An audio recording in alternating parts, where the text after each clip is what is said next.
Добрый вечер, друзья. Это новостной портал Нокта, программа Нокта Форум. Я ведущий Михаил Серкели. Мы возобновляем этот формат по мере возможности. Сегодня мы вернулись с этим форматом для обсуждения такой очень важной темы. Темы, связанной с гендерным равенством в гагаузской политике.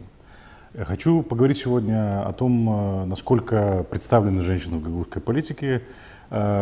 Мы затрагиваем эту тему после выборов в Народное собрание, которые, как вы знаете, прошли 19 сентября и 3 октября был второй тур. И, к сожалению, по результатам этих выборов у нас есть такая неприятная статистика. Количество женщин в Народном собрании на 50% меньше, чем в предыдущем созыве. С чем это связано? Каковы причины вообще общего или в целом низкого участия женщин в гагаузской политике и слабой представленности женщин в представительных органах и такой тенденции, которую мы видим к ухудшению после этих выборов. О том, каковы причины и что с этим делать, я предлагаю поговорить с гостями сегодняшней передачи. У меня в студии избранный депутат Народного собрания Светлана Дювенжи. Госпожа Дювенжи, здравствуйте, добро пожаловать в программу «Нокта Форум». С нами в студии депутат 6-го созыва Народного собрания Екатерина Жекова. Екатерина Федоровна, здравствуйте, добро пожаловать. С нами в студии Любовь Михайловна Касым, председатель и исполнительный директор Центра гражданских инициатив. Любовь Михайловна, здравствуйте, добро пожаловать. С нами на связи по скайпу два эксперта. Лилиана Полихович, специальный председатель ОБСЕ по гендерным вопросам. Госпожа Полихович, здравствуйте. Слышите ли вы студию? Да, добрый вечер. Здравствуйте. Да, мы вас не слышим, Дмитрий, дайте, пожалуйста, звук. Слышите ли вы студию, госпожа Полихович? Да. И с нами на связи по скайпу Нина Лозинский, генеральный секретарь платформы за гендерное равенство. Госпожа Лозинский, слышите ли вы студию? Добрый вечер, да, я вас очень хорошо слышу. Да, добрый вечер, мы вас, к сожалению, не слышим. Дмитрий, пожалуйста, режиссерская, исправьте, пожалуйста, звук. Я надеюсь, в течение передачи проблема со звуком будет решена. И с нами сегодня Нокта Форум. Это формат, который предусматривает участие зрителей. С нами в студии зрители, в основном гражданские активисты, журналисты, которые активно следили и за избирательной кампанией по выборам в Народное собрание, в качестве наблюдателей, в качестве журналистов, которые освещали эту кампанию и комментировали различные аспекты этой избирательной кампании. Итак, перед тем, как приступить, я хочу напомнить формат этой передачи. Формат Нокта Форум предусматривает следующее. У нас есть спикеры, у которых будет по 3 минуты для вступительного или приветственного слова, для того, чтобы представить свое видение того, что произошло на этих выборах и что с точки зрения спикеров происходит с участием женщин в гагаузской политике, поскольку сегодня речь идет о гендерном равенстве и что с этим можно делать. Потом мы подключим к дискуссии наших экспертов по скайпу для того, чтобы они высказали свое видение и свои наблюдения о том, что с их точки зрения происходит в гагаузской политике в вопросах гендерного равенства и участия женщин.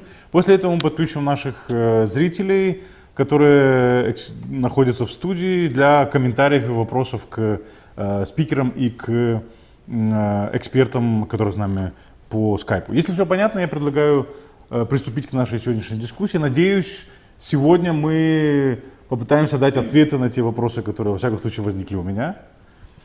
И попытаемся найти, не знаю, может быть, некоторые рекомендации, которые в дальнейшем могут лечь в основу каких-то политик и изменений, которые будут способствовать повышению участия или обеспечению гендерного равенства в гагаузской политике. Итак, слово я предоставляю вам, госпожа Дювенжи. Ваши 3 минуты, может больше, может меньше. Вот как вы видите, что происходит вообще с гендерным участием женщин, с гендерным участием вообще, или гендерным равенством в гагаузской политике? Всем добрый вечер присутствующим в студии, уважаемым гостям. Во-первых, хочу поблагодарить за то, что меня пригласили сюда. Во-вторых, пользуясь случаем, хочу спасибо сказать своим избирателям за то, что они меня поддержали, проголосовали за меня. Надеюсь, оправдаю их недоверие. И говоря уже о теме сегодняшнего нашего, сегодняшней нашей программы, во-первых, я хочу сказать, что во время предвыборной кампании я бы не сказала, что кто-то ущемлял мои права как женщины. и было что-то не так, или по отношению ко мне я чувствовала какие-то, что-то там, как бы неравноправие или что-то другое. Наоборот, по-моему, как ко мне, так и к моим оппонентам было предложено равные условия для всех кандидатов, как мужчинам, так и женщинам. И я думаю, что во всяком случае я не почувствовала никакого пренебрежительного отношения к себе как к женщине. У всех были равные права, и все, по-моему, нормально все это использовали. Больше у меня... Просто я вот в этой предвыборной кампании столкнулась с тем, что у нас Кангас село большое, очень много достойных людей, особенно среди молодежи, грамотные ребята, хорошие, и девочки, и ребята, тем более я многих учила из них. Но мы вот когда к ним обращались, чтобы они выдвигали свои кандидатуры, дети не хотят. Ребята молодые, которым действительно строить наше будущее, которые как бы вроде бы должны заинтересованы быть в этом счастливом, прекрасном будущем. Почему-то они отказывались. Вот это меня больше удивило. А по отношению мужчина-женщина, по-моему, гендерное равенство оно было, и все было. Может, они не нормально. хотят участвовать в строительстве этого будущего, они хотят жить в этом счастливом будущем? Нет, мне кажется, это вот это то, что происходит у нас в обществе, по-моему, это как бы свой отпечаток наложило, поэтому, мне кажется, они сделали шаг назад. Хорошо, Вот и всё. а как вы объясняете? Вот в целом, если смотреть на статистику и динамику, то мы видим такую волнообразную динамику. Сначала женщин было чуть больше в Народном собрании, чуть меньше, но их никогда не было больше 6. Там, по-моему, пик участия женщин в Народном собрании было 6 женщин. Это было в Народном собрании созыва 2008-2012 года, Да, если я не ошибаюсь. Тогда же председателем, спикером Народного собрания тоже была женщина Анна Харламенко. Да. Вы как объясняете такое низкое участие? И в целом, если смотреть на количество кандидатов, их тоже не так уж и много. В этой избирательной кампании из 123 кандидатов 18 были женщины. У нас пик кандидатов, по-моему, был где-то, если я не ошибаюсь, доходило до 30 или даже до 60 кандидатов, но там было гораздо большее количество кандидатов в целом, там 160 или больше 160 кандидатов. В целом, скажем так, не густо. С чем это связано? Ну, я думаю, что, скорее всего, наверное, потому что по жизни у женщин больше обязанностей, чем у мужчин. Все-таки дом, хозяйство, семья, дети, да и муж тоже. Все на плечах женщины. Поэтому, мне кажется, чуть-чуть женщина немножко, как бы, может, меньше времени у них остается для того, чтобы заниматься политикой. Вот. Но, с другой стороны, я бы не сказала, у нас, вот, например, в Совете, я являюсь действующим председателем Совета села Кангас, у нас 7 женщин из 23 советников. Тоже немного. В исполкоме Гагаузии у нас тоже женщины есть. Как бы я бы не сказала, что у нас прям так это как бы женщин вроде бы обижают. Нет, вроде не обижают их. Просто, наверное, скорее всего, совпало так или случайность. Может быть, по жизни действительно женщины немножко отошли в сторону, потому что действительно и не каждый мужчина согласится с тем, что его жена депутат. По жизни всегда мужчина обычно... Ну, в законодательстве нигде не говорится, что нужно согласие Правильно, мужчины, чтобы женщина была это депутатом, так, да, но это- все равно же в любом случае это в семье, я думаю, в любом случае это обсуждается, когда женщина идет на выборы, и Ну, когда даже мужчина если идет на мужчина выборы, тоже тоже, обсуждается. да, я думаю, в любом случае в семье это обсуждается. Поэтому, наверное, сработало несколько факторов. Наложилось одно на другое, и так получилось. Ну окей, я думаю, что мы попытаемся выявить те основные факторы, которые, скажем так, явились причиной или являются причиной той ситуации, в которой мы оказались. Екатерина Федоровна, ваш опыт, ваше видение, что происходит в Гагаузии в этом плане, почему женщин так мало в представительных органах и в чем причина, с вашей точки зрения? Но для начала должна сказать, что я участвовала в 2 избирательных кампаниях в 2016 году, когда меня избрали жители села Чешмекёй депутатом, и в 2021 году. Обе эти избирательные кампании, я совершенно согласна с мнением, высказанное госпожой Девинжи. Мне кажется, никогда никто в Гагаузии на женщин не давил в пору предвыборных кампаний. И полагаю, что здесь, понимаете, причина в том, причину надо искать в том, почему женщины не идут в политику, почему не хотят. Давления явного нет. И я это давление не видела ни в одной избирательной кампании, ни в другой. Я не видела этого давления или ущемления наших прав во время работы за 4,5 года в Народном собрании Гагаузии. Наравне с мужчинами мы, женщины, могли, и это делали, как мы это делали, оценивать нашим избирателям, но мы становились авторами законов, и чаще всего женщины становились авторами тех законов, которые несли в себе большую социальную поддержку населению. Вы помните, да, не буду перечислять сейчас эти законы. А мужчины нас поддерживали. То есть если бы не проголосовали бы мужчины, эти законы не стали бы законами, они остались бы законопроектами. Поэтому не соглашусь с мнением, что на женщин оказывается какое-то давление тогда, когда они идут в политику, либо уже находятся. Другое дело, меня беспокоит то, что женщины неохотно становятся на этот путь. И мне кажется, здесь на самом деле нужно искать, а в чем причина. На мой взгляд, я не эксперт, я не изучала, какой есть опыт у других стран, так глубоко не изучала, очень поверхностно для себя только, да. Но я думаю, что женщины в Гагаузии, не только в Гагаузии, женщины вообще обременены тем, о чем говорит госпожа Дювенжи. Много обязанностей есть у женщин. И вот эта вот двойная нагрузка, да, как ее называют, она пугает, возможно, многих женщин, что я не успею ни на работе, ни дома, а еще пойду в политику, а там еще какие-то нужно вести какую-то активную работу. Женщина на самом деле, понимая, насколько это ответственно быть политиком, не идет в кандидаты, понимаете? А мужчины это делают с легкостью. Почему? Ну, я не буду давать ответ на этот вопрос, почему, у меня есть свои ответы, почему мужчины с легкостью идут на выборы. Женщин, мне кажется, в Гагаузии совсем нет движений или организаций, которые помогали бы женщинам, ну, я не знаю, просвещаться в этой сфере и быть ближе к принятию решений. Можно и нам делать многое, если мы хотим. Избирательная кампания 2016 года и 2021 года, очень коротко, я знаю, что 3 минуты есть для каждого из нас. Мне кажется, что, ну, я изнутри говорю сейчас, да, как человек, которая была кандидатом и один, и другой раз. Это была очень грязная, по мне, вторая предвыборная кампания 2021 года. И для женщин она была жесткой. Хочу сказать почему. Мужчины могут, у нас в большинстве наших населенных пунктов это села, да?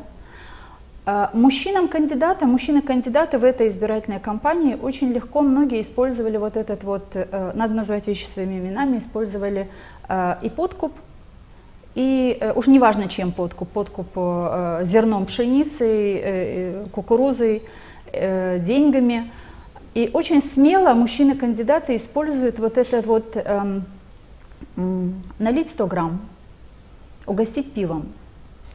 В подвал сходить, да? Ну, в подвал сходить. Ну, почему? Это такие, как называют в селах, мужские кабинеты, подвалы, да? Джентльменский клуб, да. Возможно, джентльменский клуб, можно и так назвать. Женщина-кандидат, я убеждена, ни один кандидат женщина не будет использовать этот метод для того, чтобы быть ближе к избирателю.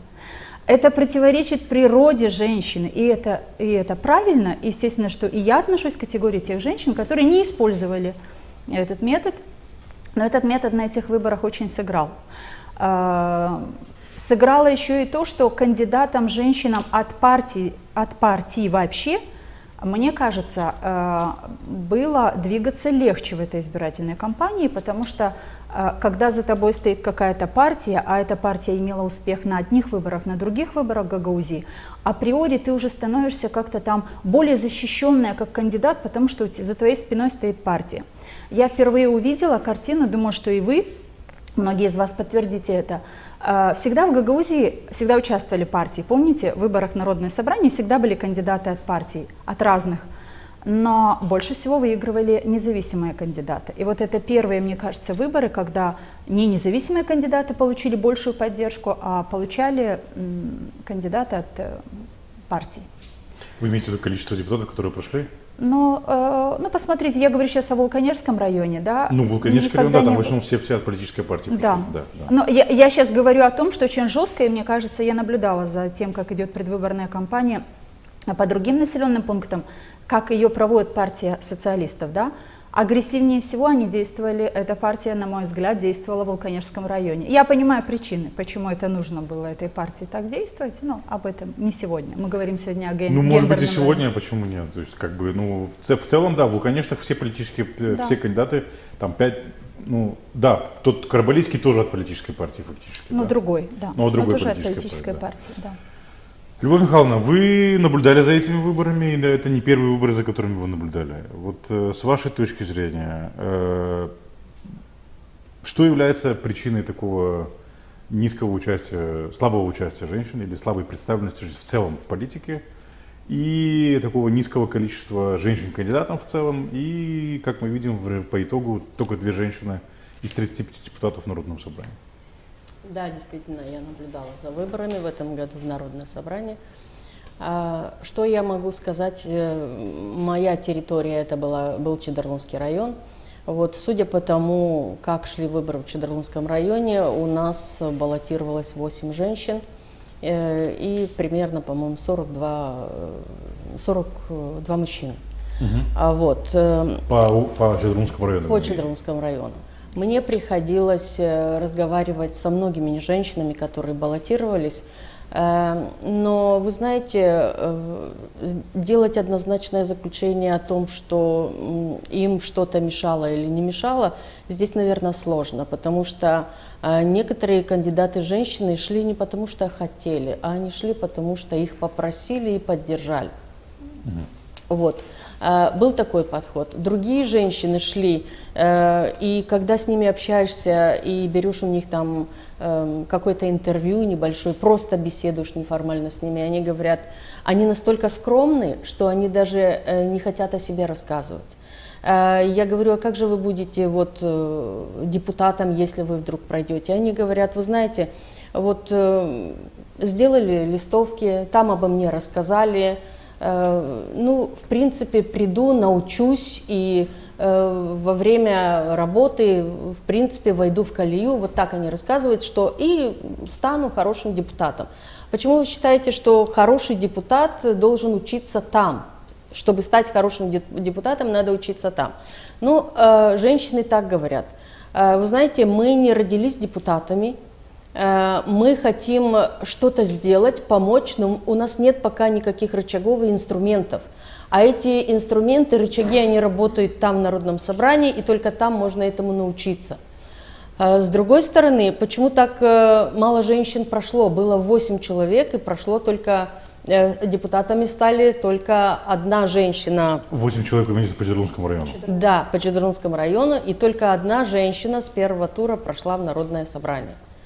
И вообще, из первого и со второго. Но она с первого тура прошла. Она с первого тура прошла, а со второго тура женщины не прошли. Речь идет о Елене Юрченко, да? Да, речь идет о Елене Юрченко. Она проводила свою информационную кампанию, она ходила, скажем так, из дома в дом, она выступала перед своими избирателями, она имела какую-то программу свою, ну и плюс большая помощь была оказана ей со стороны партии, которая поддерживала ее во время этих выборов.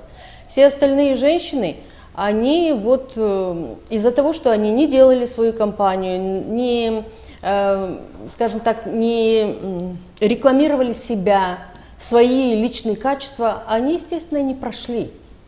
Вот. С другой стороны, я думаю, что это одна из причин. Вторая причина, было очень много мужчин и было очень много подкупа.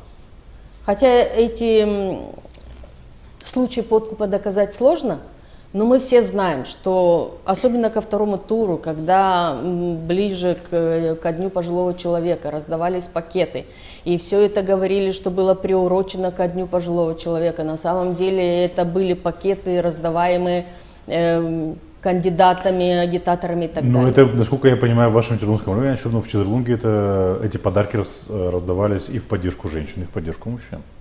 В поддержку женщин тоже раздавались, но в поддержку женщин раздавались и в первом туре.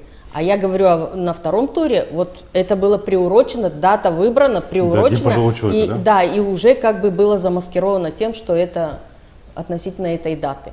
Еще одна причина, на мой взгляд, это менталитет, все-таки менталитет. Почему? Потому что многие женщины, которые даже собирались до того, как, вот в марте месяце, когда первый раз были назначены выборы, было больше женщин, о которых было известно, и которые собирались все-таки баллотироваться. В какой-то последний момент они все передумали. Вы по Чедерлунге сейчас говорите? По Чедерлунге я говорю. Передумали эти женщины почему? Потому что они поняли, что кому-то предложили поддержку, кому-то не предложили. И вот отсутствие вот этого чувства конкурентности или же страх конкурентности, они побоялись и они отступили назад. Вот есть... это вторая причина. Наши женщины не привыкли конкурировать. Они не привыкли, скажем так, пробиваться, быть напористыми. Причина и в этом тоже. Есть еще одна причина. У многих женщин все-таки так распределены роли в обществе, и когда мы говорим о том, что женщина должна идти и баллотироваться, да, сегодня многие хотели бы идти и баллотироваться, но когда мы начинаем думать о том, что нужно собирать подписи, что нужно ходить из дома в дом, нужно просить за себя, нужно говорить и себя рекламировать, то женщина говорит, если я, работая в нижестоящих структурах, не смогла стать, скажем, популярной, известной, ну что мне теперь ходить из дома в дом и просить, чтобы за меня голосовали? И у многих самооценка низкая, и они считают, что раз я не пройду, зачем мне вообще туда лезть? Вот примерно так. Я бы хотел подключить наших экспертов и госпожу Полихович. Госпожа Полихович, у вас есть опыт участия в молдавской политике. Вы были вице-спикером молдавского парламента Республики Молдова. И, безусловно, будучи в национальной политике, наблюдали за тем, что происходит в Гагаузии. С вашей точки зрения, какова причина вот этого низкого представительства женщин, если мы говорим о Гагаузии? Потому что мне кажется, что в Гагаузии в целом мы не выдерживаем даже тот уровень, который был достигнут на национальном уровне, если говорить о парламенте, если говорить о местных органах власти. С вашей точки зрения, в чем причина? Как вы это можете объяснить? Еще раз добрый вечер. Вы меня слышите? Да, мы вас слышим. Все хорошо. Да, спасибо. Да. Знаете как, это проблема не только в Гагаузии, это проблема по всей республике. Везде мы слышим то же самое, что женщины не хотят участвовать. И почему? Давайте случается так у нас в стране.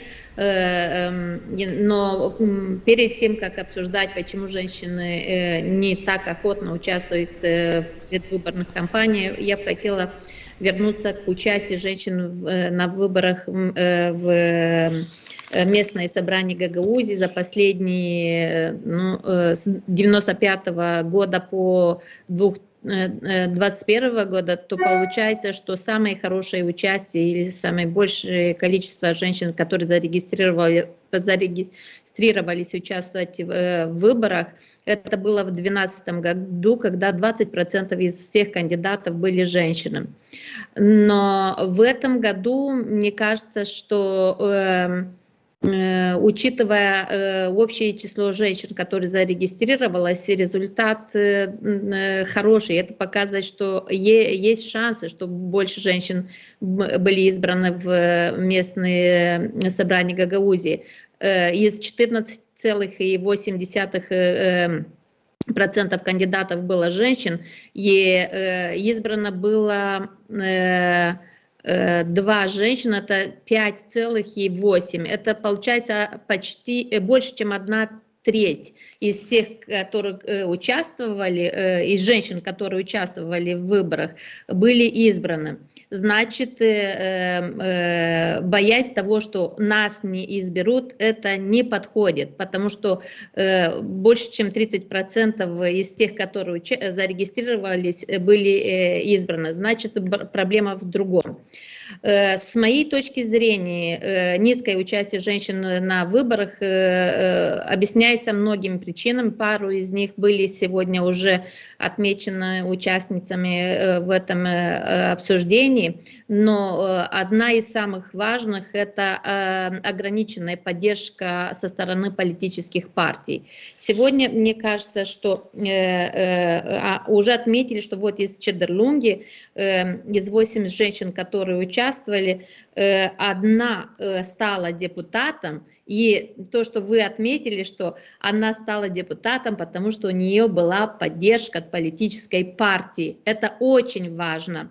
Если проанализируете остальных кандидатов, особенно мужчин-кандидатов, то вы поймете, что там больше 75% мужчин-кандидатов, у них была поддержка политических партий. У женщин, к сожалению, этого не было. Это является одна из главных причин низкого участия. Второе, это, с моей точки зрения, это боязнь публичного осуждения и публичных нападок на нее или на ее семью. Очень часто вы найдете разные комменты по Фейсбуку, по Одноклассникам, по другим в адрес разных женщин-кандидатов. Ой, куда ты идешь, зачем тебе это, твое дело сидеть дома и смотреть за детьми, и за домом, политика не женское дело, и иногда вот такие высказывания и месседжи как-то уменьшают охоту женщин участвовать в выборах. Боязнь сплетен то же самое. К сожалению, в Молдове, не имеет значения это в Гагаузии или в других регионах Республики Молдова, во время предвыборных кампаний, кампания сплетен, это очень развито, это иногда влияет, но и очень часто влияет на решение женщин участвовать или не баллотироваться, или не баллотироваться на выборах. Не имеет значения, это местные или выборы, или национальные. Низкая самооценка – другая причина с моей точки зрения, потому что особенно женщины думают, что зарегистрироваться в кандидаты на выборах обязательно нужно иметь какую-то докторскую степень в юриспруденции или степень магистра или что-то дополнительные какие-то научные степени. Об этом мужчины не думают, и они просто обсуждают и принимают решения, исходя из того, чего можно добиться, когда из позиции депутата. Как ты можешь влиять на процессы принятия решения и развития региона или страны с позиции депутата в местное собрание, или с позиции депутата в национальном парламенте, или с позиции депутата в районном совете или в местном совете. В то же время, с моей точки зрения, очень важный момент в процессе принятия решений – это гендерные стереотипы. Сегодня даже наши участницы говорили, что у женщин так много дополнительных этих обязанностей по дому, что еще заниматься политикой это занимает много времени. С моей точки зрения, гендерные стереотипы сегодня возглавляют на плечи женщин очень много домашних обязанностей. Если так по республике смотреть статистику, то получается где-то 60% населения Молдовы еще считает, что место женщины не в политике, а она должна заниматься только воспитанием детей и ведением домашнего хозяйства. И вот исходя из этих стереотипов, женщина и думает, а будет меня семья поддерживать, будут они разрешать мне тратить финансы или из бюджета семьи деньги на кампанию или нет. И в случае, если нет поддержки от политической партии, которая может поддерживать в финансовом плане, и семья не очень охотно и открыта к тому, чтобы разрешать тратить из семейного бюджета деньги на компанию, то тогда что остается женщине? Просто сказать, что я туда не иду, потому что у меня нету достаточно поддержки. Нету поддержки от политической партии, нету поддержки от семьи. В то же время женщины, с моей точки зрения, реже проводят непрозрачные кампании. И об этом тоже наши участницы говорили уже, что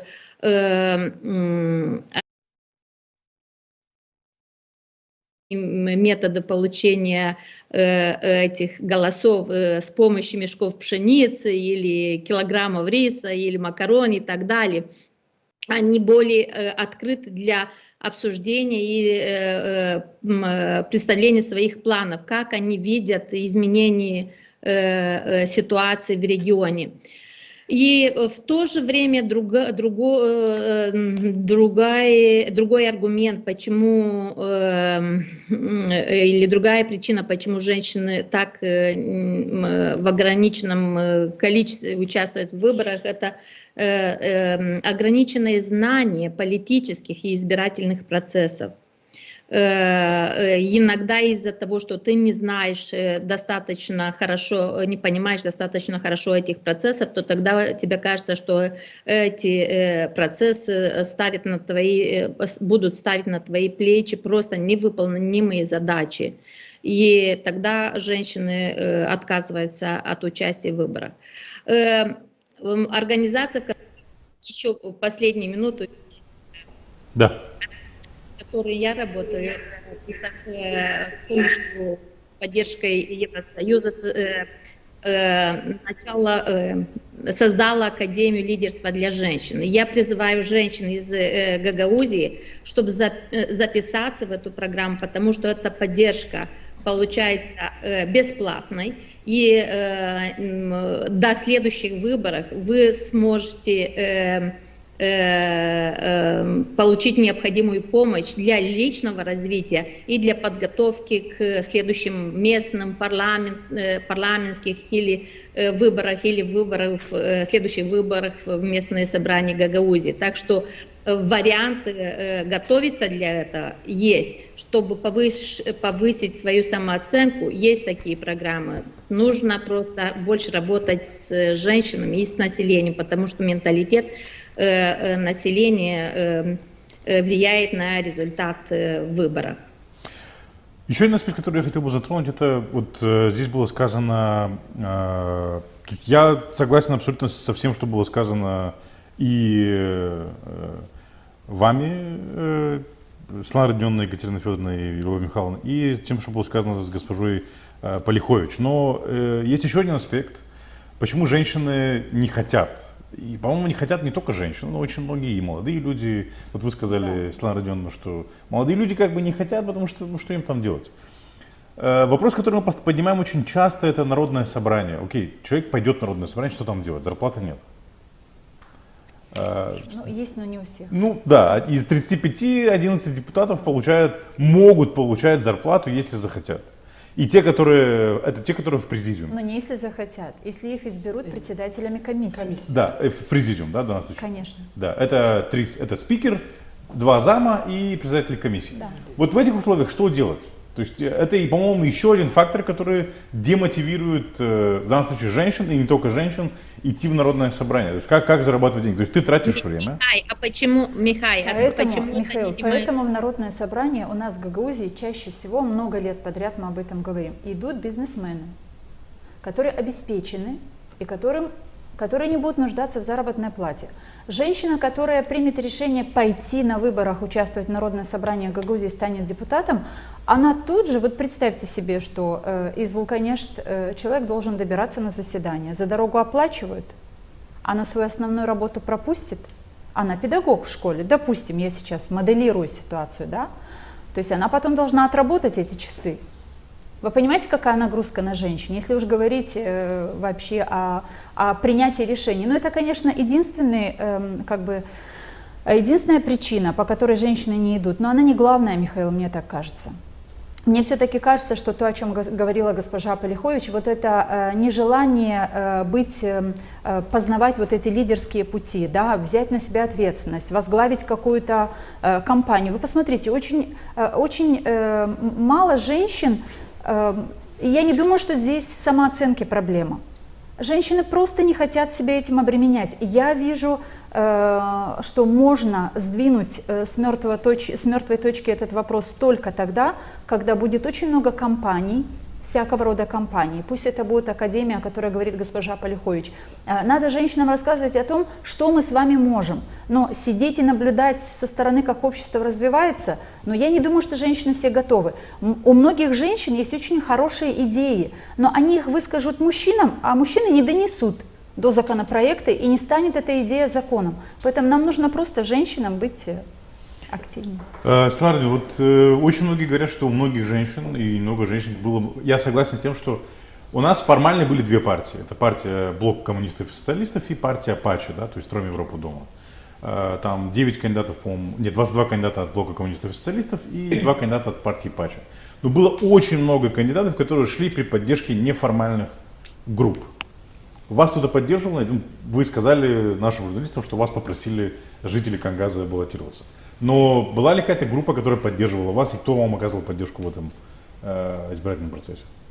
Действительно, люди меня попросили, я бы сама, наверное, не решилась на это. Меня поддерживали наши советники и примар. Вот они меня поддерживали, мои друзья, мои коллеги. Они мне помогали предвыборную кампанию проводить, и практически и семья. И семья. Да. То есть были опытные люди, у которых было за плечами... Я не думаю, что опытные. Наверное, просто ради уважения ко мне они решили сделать свою работу качественно. Наверное, поэтому такой результат. Вот и все. Поддержка партии могла бы себя добыть, если бы было больше неформальной группы, которые поддерживали бы... Я хотела сказать, по-моему, и Любовь Михайловна, и госпожа Полихович чуть выше говорили о том, что женщины не проводят активную кампанию, вы говорили, Любовь Михайловна, да, то есть одна из женщин провела активно, из дома в дом ходила, о своей программе рассказывала, как вы сказали, за себя просила поддержки, и люди поддержали. Я хочу сказать о своем опыте. В 2016 году, когда я приняла решение баллотироваться, я использовала, Любовь Михайловна, этот же метод, потому что я хотела людям рассказать, почему я иду в депутаты и почему я иду от села, в котором я родилась. Я ходила точно так же из дома в дом, и я провела 47 встреч на разных улицах нашего села, и тогда жители села, многие из которых меня не знали, потому что я 28 лет не проживала в селе, поддержали и проголосовали, как вы знаете, в 2016 году за меня. На этот раз, в 2021 году, я сочла нужным не ходить от дома к дому, потому что 4,5 года своей активной деятельностью в Народном собрании Гагаузии день выборов это был не мой день выборов. Для меня день выборов был тогда, когда я приняла решение выдвигаться или не выдвигаться, потому что я понимала, какую ответственность я на себя беру еще 4 года. Но люди, 21 числа я дала возможность людям, вот есть работа депутата, вы оцените и примите решение. Я ожидала такого результата выборов, потому что подкуп, о котором мы говорим в этой студии, он разрешил очень многие вопросы во многих округах. И партия, которая позволила себе это делать разными путями, получила результат. Но, вы знаете, я думаю, что у уважающих себя людей, и буду считать таковыми каждого, кто пошел в эту избирательную кампанию, наверное, идеи фикс стать депутатом не должно быть. Есть просто мои видения. Вот я, как Екатерина Жекова, предлагаю вот такое развитие. Вот я 4,5 года работала. Если жители села Чешмекёй решили, что депутатом должен быть другой человек, значит, другой человек теперь должен заботиться и приносить пользу и селу, и Гагаузии.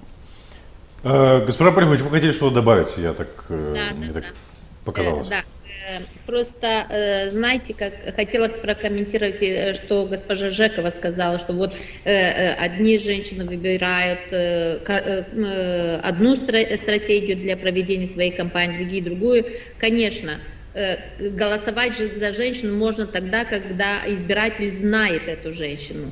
А если женщины женщина не так много пишут вот, в местной и в национальной масс-медиа, про них не так часто организуют разные передачи. электорат практически не знает про женщин-кандидатов, поэтому желательно на первый этап, чтобы женщины организовали вот такие кампании из дома в дом, чтобы про них узнали, чтобы они смогли больше времени проводить, объяснить, какие у них планы. Никогда не ставит вопрос, как легко женщинам собирать подписи свою поддержку. Мужчинам намного легче, потому что обычно они являются бизнесменами, как уже было отмечено. У них есть другие инструменты, а для женщин это является как дополнительной задачей перед выбором. Поэтому я считаю, что национальное законодательство и законодательство для выборов в местное собрание Гагаузии нужно как-то пересмотреть это законодательство и разрешить участие в выборах не с обязательным этим собиранием подписей. Это является дополнительной затратой времени и иногда денег. Окей, я бы хотел еще подключить госпожу Лозинский, прокомментировать насчет стереотипов и так далее, но госпожа Светлана Родионовна хотела сказать кое-что. Я просто хотела добавить, что вот Екатерина Федоровна сказала, что как бы на первой предвыборной кампании она ходила из дома в дом. Просто я, например, уже 32 года работаю в школе, меня просто в селе хорошо знают, наверное, большая часть моих ученики, родители и так далее. Просто, да, наверное, просто сработал мой авторитет. Да. Как учителя, как это. Я хотела сказать, что меня просто в селе хорошо знают. Вот и все. Ну, это тоже, то есть да. если человека не знают, но вот когда, да, человека не знают в селе, и действительно ходить из дома в дом и пропагандировать, и проводить предвыборную кампанию, конечно, намного труднее, но надо. Да. Госпожа Лозинский, вот тут вначале было сказано, что стереотипы, или, вернее как, стереотипы частично влияют, но, скажем, никто не препятствует женщинам участвовать в политике. Скажите, пожалуйста, вот с вашей точки зрения, стереотипы, насколько, скажем так, какую роль они играют в политическом процессе, и какую роль они играют в демотивации или, наоборот, мотивации женщин участвовать в политике? Здравствуйте.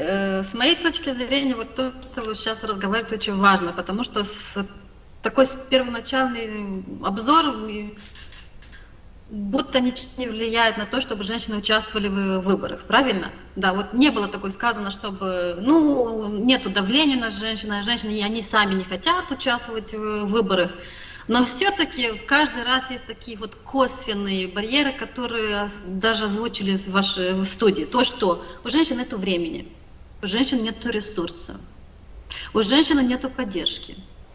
У женщин нет этот джентльменский клуб, где они мужчины идут и общаются с другими мужчинами и делают этот подкуп в выборах, да? Вот именно это является этот косвенные барьеры, которые они исходят из гендерных стереотипов и гендерные роли, которые еще существуют в нашем обществе. Из этих гендерных стереотипов и влияет на то, почему женщины не участвуют в выборах, почему они не хотят. Вот почему женщины, например, было сказано, что у женщин нет такой мотивации, чтобы делать для себя кампании, чтобы погромче поговорить о себе, рекламировать себя. Потому что есть такой стереотип, что женщина ожидает, чтобы ее кто-то увидел, сказал, что она молодец, и давай приходите к нам, чтобы участвовать в выборах. Потому что это опять основано на того, что эти стереотипы. И даже для того, что несмотря на какой у тебя 20, 30, 40, 50, 60 лет, нет никакой подходящей возраст для женщин, чтобы участвовать в выборах. Потому что выборы или политика – это не место, где женщина должна находиться, это гендерные стереотипы. И исходя из этих гендерных стереотипов, является у каждого таких компаний появился такой феномен, который некоторые кандидаты используют такие дискурс ненависти или сексизма для того, чтобы, который именно имеет этих стереотипы, да, они базируются на эти стереотипы и начинают эти дискуссии, эти дебаты на основе этих гендерных стереотипов. Потому что вы женщина, ваше место не в политике. И такая грязная кампания начинается. Из этих, просто то, что мы видим даже на национальном уровне, когда ты видишь вот этих дебатов как женщина, что происходит с другими женщинами, которые уже в политике или уже они являются в кампании, ты больше не хочешь быть там. И поэтому то, что я хочу сказать, есть эффект этих гендерных стереотипов и сексизма, которые находятся в кампании или в выборах, это то, что женщина, в принципе, она просто уходит из политики. Она больше не будет участвовать там. Ну, если посмотреть, как мужчины отреагируют, они будут бороться там. Но это, конечно, это низкая самооценка тоже исходит из этих стереотипов. Почему? Потому что женщина по гендерным стереотипам должна быть послушной, сидеть на свое место, ничего не прокомментировать, ничего, только делать свое время для дома и усматривать за детей. Но когда ты уходишь в публичку, то все, то уже начинают тебя осуждать. Почему ты хочешь там быть в публичной сфере? И начинают все эти язык ненависти, которые трудно предречь. Да, госпожа Лозинский, ваша платформа, насколько я понимаю, администрирует сайт, есть monitor.gender.media, да, если я не ошибаюсь, где фиксируются различные проявления ненависти в отношении женщин в политике, и не только в политике. Да. Зафиксировали ли какие-то случаи языка ненависти вот в этой избирательной кампании или вообще, скажем так, в Гагаузии, скажем так? У нас был такой первый начальный разговор Гагаузии, выборов в Гагаузии, и мы делали как раз особенный раздел в нашей гендерной точке монитора МД. Это онлайн-инструмент, который мы разрабатывали для того, чтобы собрать, сохранить и даже визуализировать все эти случаи насилия и гендерной дискриминации в отношении с женщинами на выборах и в период между выборами. То, что у нас есть на национальном уровне, только в этом случае было делали заявки только на национальном уровне. Я еще раз говорю, на гагаузских выборах у нас нету таких данных, но в предыдущей кампании для парламентских выборов республик у нас 130 случаев гендерной дискриминации и язык ненависти в отношениях с женщинами. Я смею озвучить мое утверждение, это мое мнение, да, в Гагаузии не применяется язык ненависти к женщинам, я не видела этого. И я не думаю, что гендерное неравенство имеет место быть. Мы говорим не только об участии женщин в выборной кампании, мы говорим еще о том, как женщины достигают этого результата. И почему результат такой низкий, что из 18 женщин только 2 избраны в Народное собрание Гагаузии. Проблему большую я вижу вот в таком результате не в гендерном неравенстве, а в подкупе, как основной элемент, который дискредитировал выборы, демократичность выборов вообще. Вот подкуп, понимаете, из 18 женщин было бы на этих выборах, если бы была бы честная борьба во многих населенных пунктах. Не было подкупа в поддержку женщин, потому что женщины не хотели подкупать или потому что у женщин не было ресурсов подкупать? Но только что Любовь Михайловна сказала, что была поддержка от партии и для кандидатов женщин. Для одной. Ну, нет, были на самом деле и другие женщины, которых поддерживали неформальные группы в той же Чедерлонге, и не только в Чедерлонге, и как бы там, в принципе, тоже разносили пакеты в поддержку.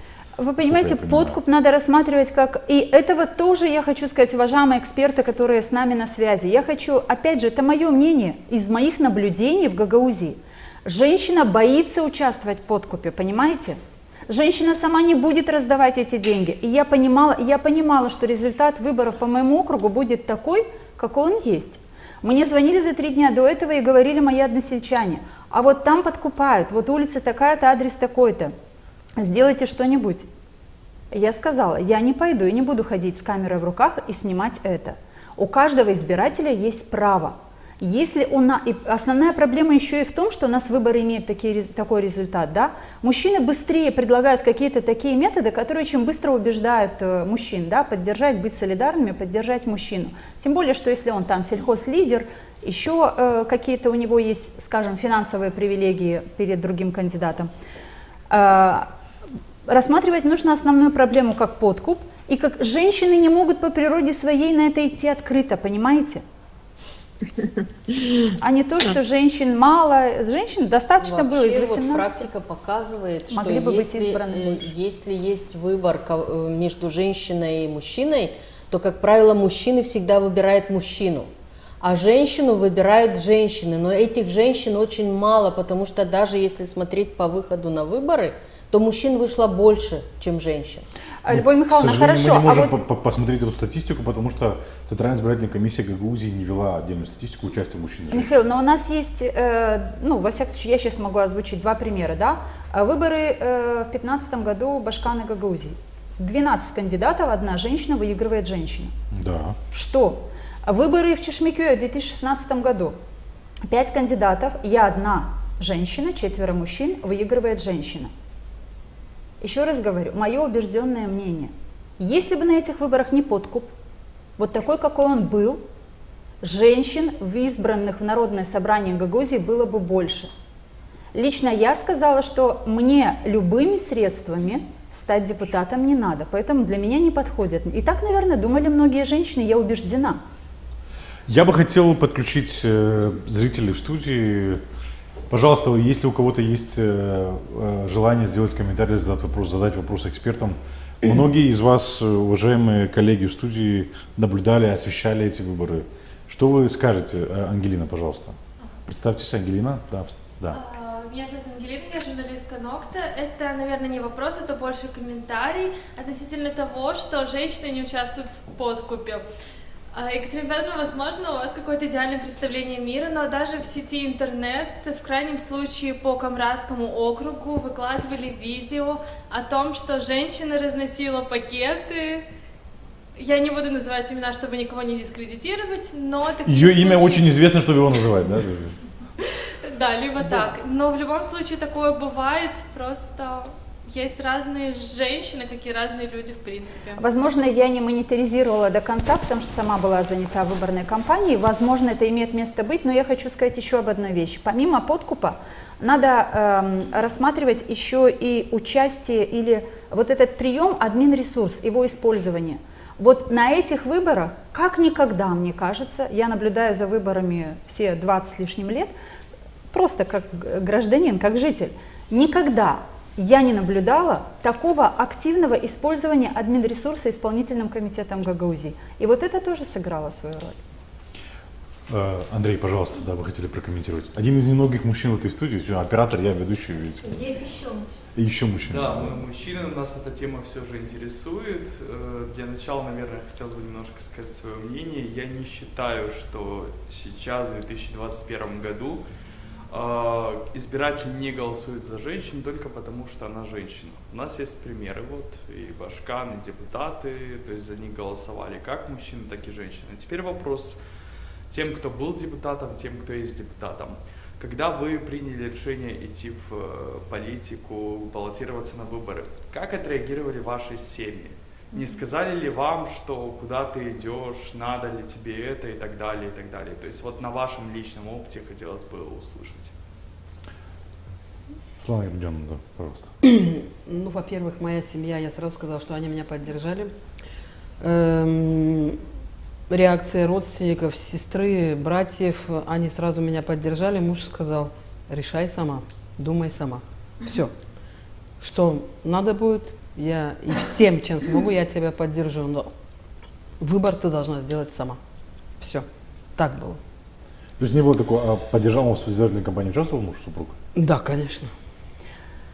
Что касается меня, Андрей, я хочу сказать, что я больше чем уверена, ни одна женщина, не только в качестве депутата, но на любой выбранной должности или работая руководителем какого-то учреждения, не сможет работать полноценно, без поддержки семьи. Это мое личное видение. Я работала руководителем в разных учреждениях, больших, руководила большим либо маленьким коллективом, но я всегда опиралась в первую очередь на семью и на своего супруга, от которого я всегда получала поддержку. Я считаю, что женщинам без такой поддержки крайне сложно. Это главное, это важно. Что бы ни было, рядом со мной всегда была моя семья, и это мои крылья. Людмила, вы хотите прокомментировать или Анна? Анна, пожалуйста, Анна Михальчук. Да. Здравствуйте. Скажите, пожалуйста, у меня вопрос. Вот нужно ли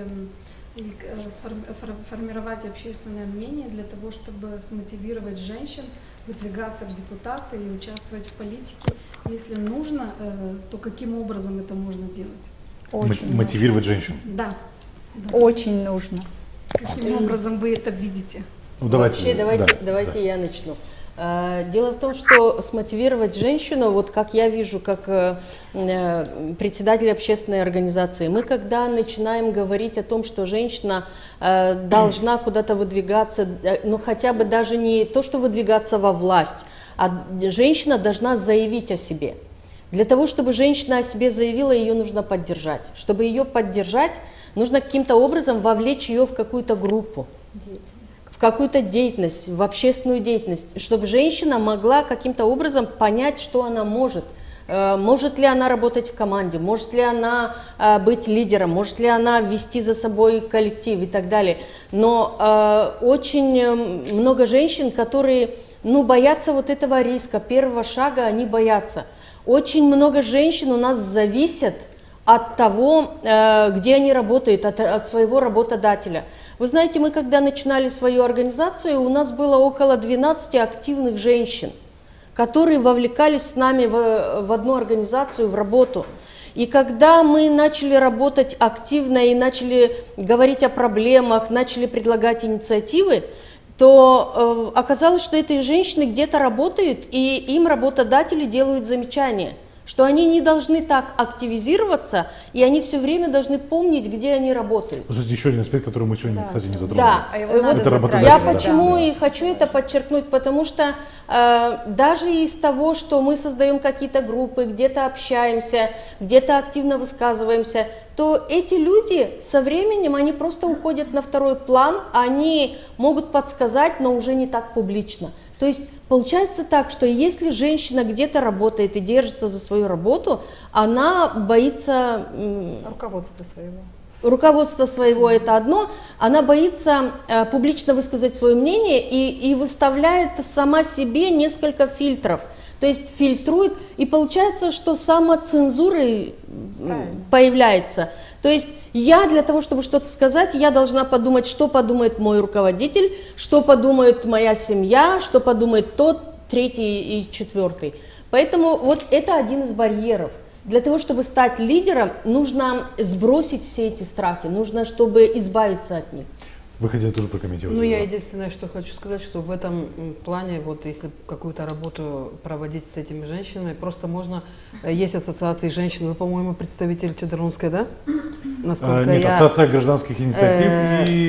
Общественная, да. Общественная. Вот, проводить встречи с успешными женщинами, даже взять нашего Башкана, или женщины, которые добились много чего там в бизнесе, где-то в политике, в другой сфере. Проводить с этими женщинами встречи, чтобы они рассказали о своих успехах, рассказали о своих достижениях, что им пришлось преодолеть. Ну, не всегда вредно, вот в том-то и дело, то, что пришлось Иногда некоторые настолько успехом себя обличают, что даже вредно слушать. Настолько успешно, что не хотят встречаться. Может быть, кто-то возьмет, как говорится, на заметку, на вооружение и начнет тоже участвовать в политике. Один момент, о котором говорила Светлана Родионовна на самом начале, молодежь не хочет выдвигаться. Вот это то, что нас и аудиторию, вот средний возраст видно, аудитории зрителей очень волнует. Если мы хотим с вами заботиться о Гагаузии, думать о Гагаузии, мы должны, не стыдясь никого, назвать реальные причины, почему так получилось, что Гагаузия пришла туда, куда пришла. Куда не хотела приходить. А мы понимаем, что сюда никто не планировал приходить. Где сейчас находится Гагаузия, никто из тех, кто создавал автономию, никто не планировал сюда приходить. Что вы имеете в виду? Можете рассказать крупно? Я имею в виду как минимум использование гагаузского языка в гагаузской автономии как основной фундамент, ради которого создавалась гагаузская автономия. Потеря полномочий. И неважно, была женщина у руля или был мужчина у руля. Полномочия утеряны. Гагаузский язык не развивается. Гагаузский язык не развивается должным образом. И когда эти вопросы уходят на 10-й план, и мы не замечаем вот этого очень, почему я решила остановиться на этом, и давайте обсудим это. Молодежь не хочет идти во власть, молодежь не хочет избираться, молодежь не хочет участвовать активно в деятельности неправительственных организаций, либо многих других. Это кризис, вы понимаете? А кто будет представлять автономию? Кто будет о ней заботиться? Михаил сказал, когда об этом говорила Светлана Родионовна, сказали, может быть, молодежь просто хочет жить в этом красивом будущем, но не видит для себя условий создавать что-то для будущего. Но создавать надо всем, кто заинтересован в эффективной жизни гагаузской автономии. Ну, есть еще и национальная статистика, даже я не беру наши выборы, я беру выборы на национальном уровне, молодежь очень плохо выходит на выборы. Уже начнем с этого. Если молодежь плохо выходит на выборы, значит, молодежь не верит в то будущее, которое... Любовь Михайловна, кто голосует? Какой возраст людей голосует? Так вот, о чем я и говорю. Старше Каких мы 35 получаем? лет, да, молодежь. Я бы хотел, чтобы эксперты тоже наши уважаемые прокомментировали, госпожа Полихович, госпожа Лозинский. Вы как видите решение этих проблем? Вот то, что мы говорили здесь. В частности, по работодателям хотел бы услышать ваш комментарий. Да, действительно, это является одна из причин и проблем, но это не, с моей точки зрения, эта проблема не только у женщин, у мужчин тоже работает, у них тоже есть договор о работе, и у них могут появиться тоже те же самые проблемы. С моей точки зрения, здесь проблема в самооценке и самоуверенности. И в это время, как мы, женщины, иногда слишком много думаем о том, а что будут говорить, что будет мой начальник сказать о том, что я хочу баллотироваться, а может быть он как-то мне скажет, что больше ты не имеешь права работать в нашей компании. Вообще-то не надо бояться быть активным в общественной жизни. И если такие случаи происходят, то есть и законодательство, которое можно использовать в свою пользу. Я не думаю, что именно это является большой проблемой. Дело в том, что есть другие работодатели, которые скажут, да, мы поддерживаем твою инициативу и мы готовы профинансировать. И мне кажется, что есть достаточно много случаев, особенно среди мужчин-кандидатов, где они воспользуются вот именно своим отношением с работодателем и попросить о поддержке свою компанию. В то же время, мне кажется, что слишком много мы требуем от женщин, когда она должна принять решение об участии в предвыборной кампании. А почему мы такой анализ не делаем для мужчин-кандидатов?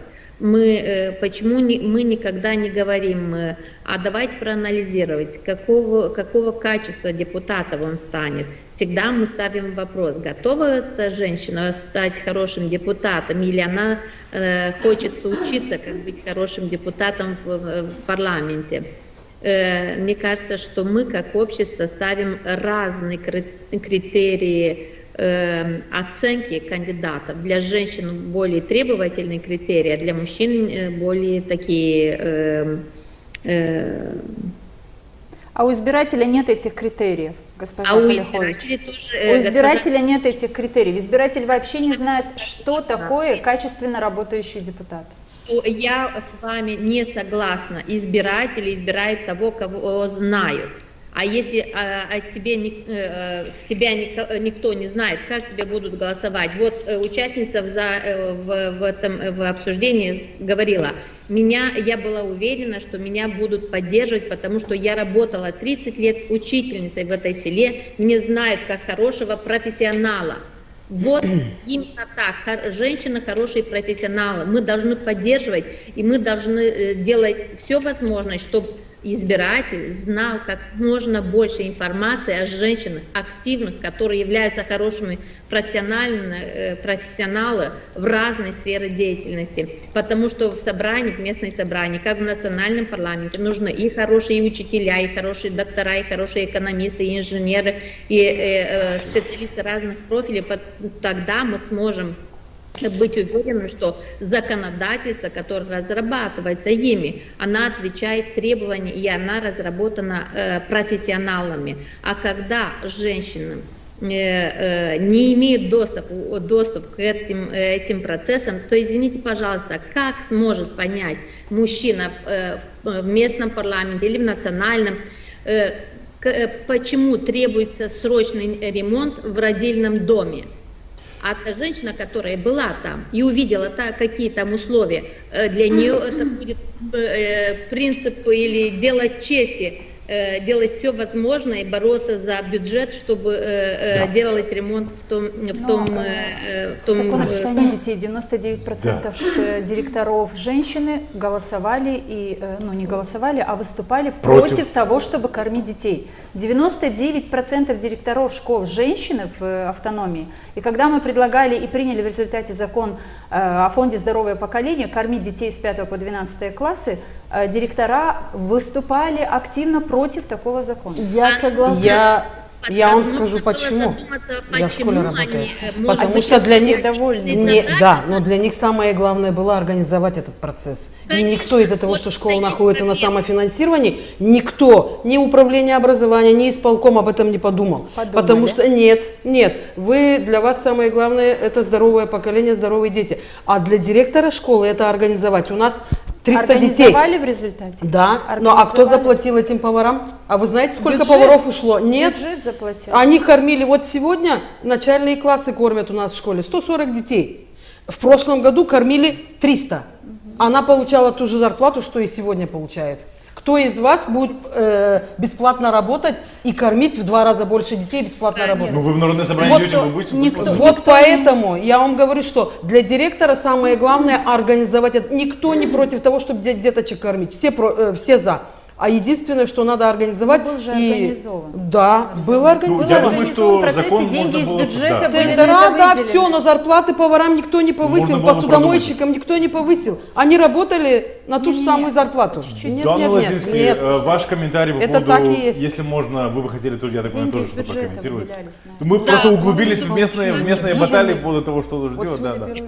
Пожалуйста. Здесь Слава то, что я Ивановна, поняла, потом с вами, в принципе, является то же самое, что это автономия финансовая, да, почему женщины участвуют или они поменьше в политике. Отсутствие финансов – это один из аргументов. Но что мы делаем как решение, если хотите? С моей точки зрения, это для того, чтобы… Вот много было сказано, что люди выбирают того, кто знает. Женщины нет ресурсов, чтобы делать вот эту публичные кампании или предвыборные кампании, да. А то, что можно делать, это для того, чтобы использовать масс-медиа, и именно масс-медиа, которые делают этих публичных дебатов, чтобы они предоставили вот эту платформу для женщин, чтобы высказывали свою программу для выборов. Вот это нужно то, что надо и можно сейчас делать.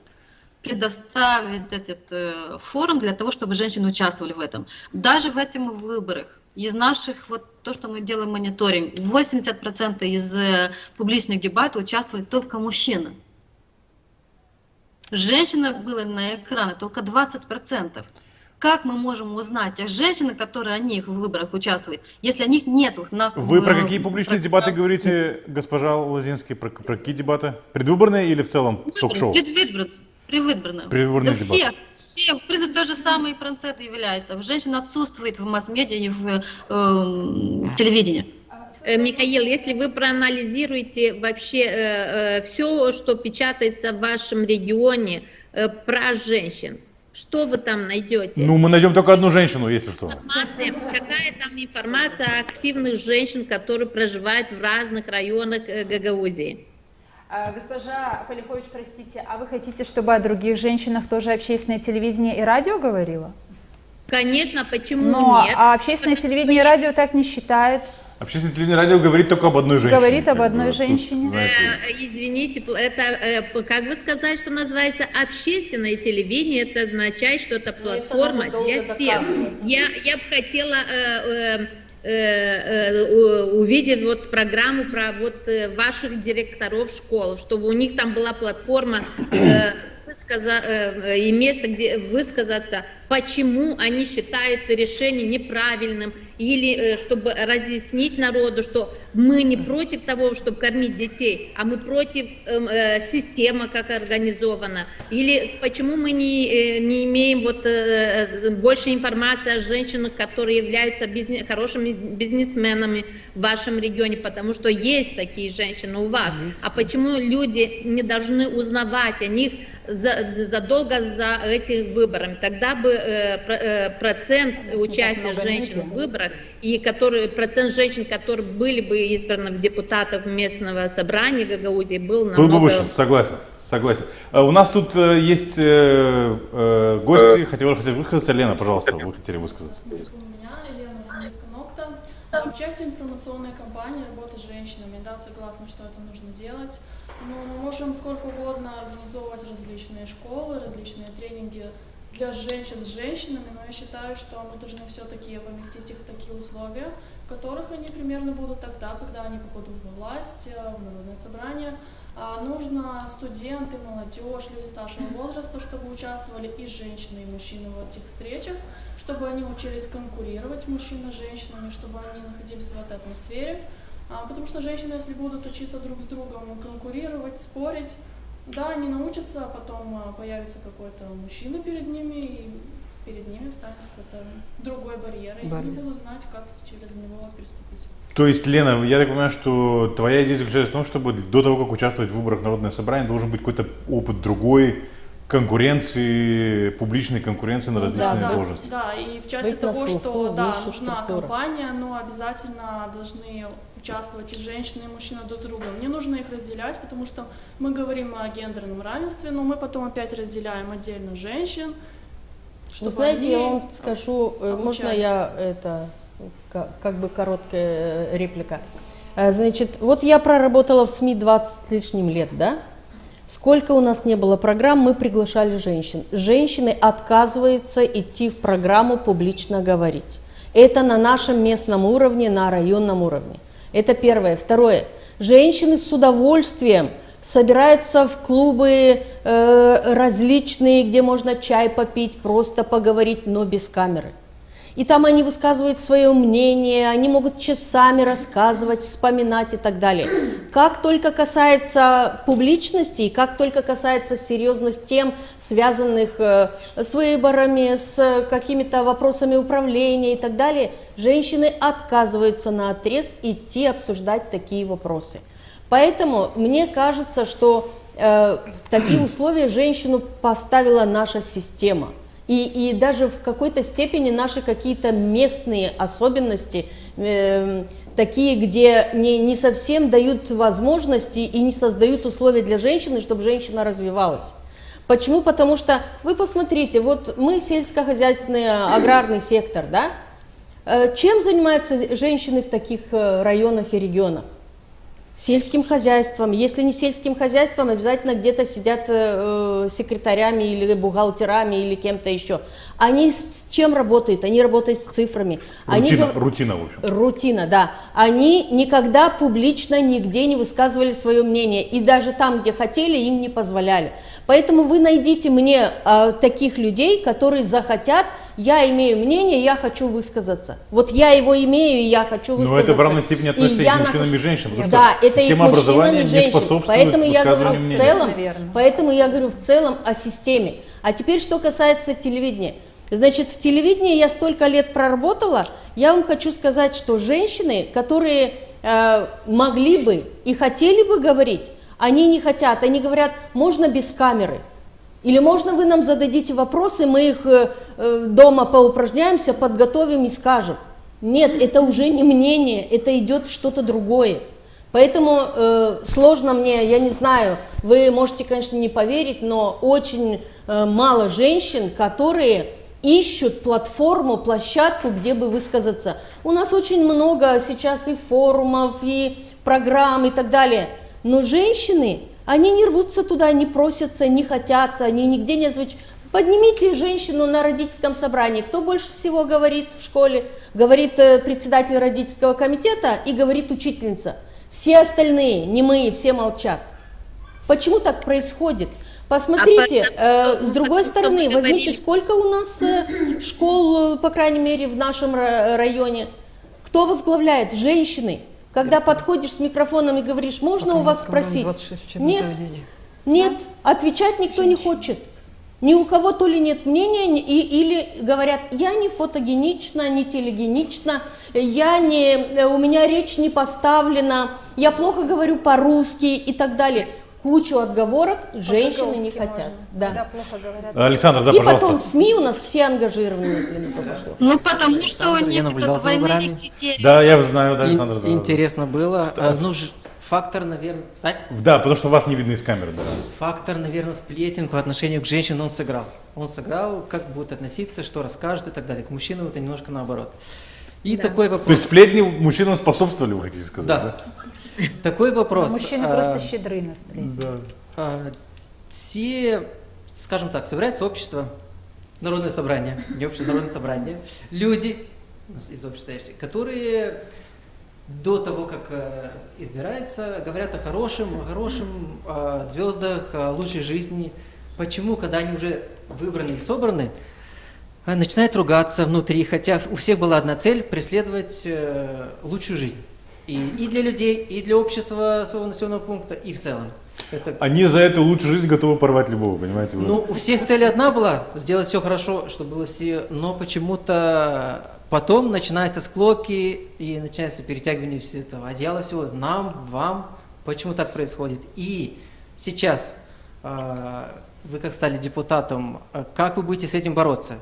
Если все люди идут к хорошему, мы все пришли, и с этой же программы хорошей мы выиграли эти выборы, вернее вы, и мы, вы выиграли выборы.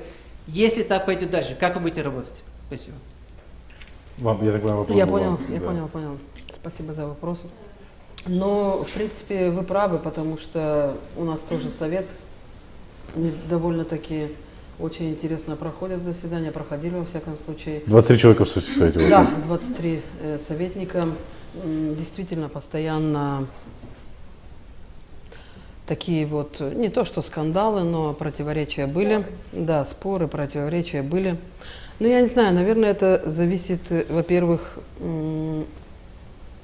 от того, что когда люди идут на выборы, естественно, стараются рассказать, объяснить о самом хорошем, лучшем, прекрасном, чтобы пройти туда. А вот когда уже проходят, об этом забывают, и уже некоторые, вот как Екатерина Федоровна сказала, начинают там расплачиваться, потому что надо было завлечь, надо было где-то там что-то потратиться, надо уже возвращать эти деньги, да, и приходится отрабатывать. Мне кажется, вот это, поэтому вот здесь вот и партии, с одной стороны, вроде хорошо, когда депутат идет от партии, у него за спиной, как говорится, ему есть на кого опираться, вот, у него больше шансов пройти, но потом он должен прислушиваться к мнению партии, Ну, если, да, если в и партии поэтому, есть люди. да, и поэтому уже начинается вот так, каждый начинает тянуть одеяло на себя. И в-третьих, я думаю, что все-таки, не знаю, это мое личное мнение, я всегда его говорила, все-таки бизнесменов должно быть меньше. Больше должно быть людей гражданского общества. Учителя, врачи и так далее, потому что, не знаю, я так считаю, что любой бизнесмен, который туда приходит, он все равно сначала проталкивает свой бизнес. Ну, как я бы дум- то ни было. Я думаю, что в Не- народном собрании должно быть как в Новом Ковчеге, знаете, каждый... Да, вот. От каждой твари по паре. Ну, Правильно. да, да. Вот, я тоже об этом хотела сказать. И вот поэтому в любом случае человек все равно сначала будет работать на себя, на свой бизнес, а потом... Но вы сейчас всё затронули остальное. очень интересную тему. С одной Я стороны, знаю, что это интересно. У меня нет. какая цель личная тогда? Я вам сказала, что меня выдвинули люди. Ну подождите, ну, мы... Я вам сказала и говорю еще раз, я сама бы на этот шаг никогда бы не Но вы же не решилась. сопротивлялись. Я довольно-таки хорошо и долго сопротивлялась, извините, не надо. Но Если я вы не знаете, попробую то не защитить Светлану Родионовну, Потому я что понимаю. Это вы знаете- ответственность большая, и я вам скажу, вот сегодня у нас передача, вот мы, одну мысль я забыла сказать, и вот сейчас уже скажу ее, что вот если мы говорим о мужчине и женщине, которые идут в политику, вот женщина никогда не останавливается на полпути. Вот из-за того, что у нас дети, из-за того, что у нас за спиной семья, из-за того, что у нас ответственность большая, мы всегда идем до конца. Вот я поэтому и не хотела идти на эти выборы, потому что я не умею останавливаться на полпути. А чтобы дойти до конца, иногда будут, я прекрасно знаю, и вы прекрасно знаете, очень страшные ситуации создаются. И вот тогда... А мужчина, он может остановиться на полпути, развернуться и уйти.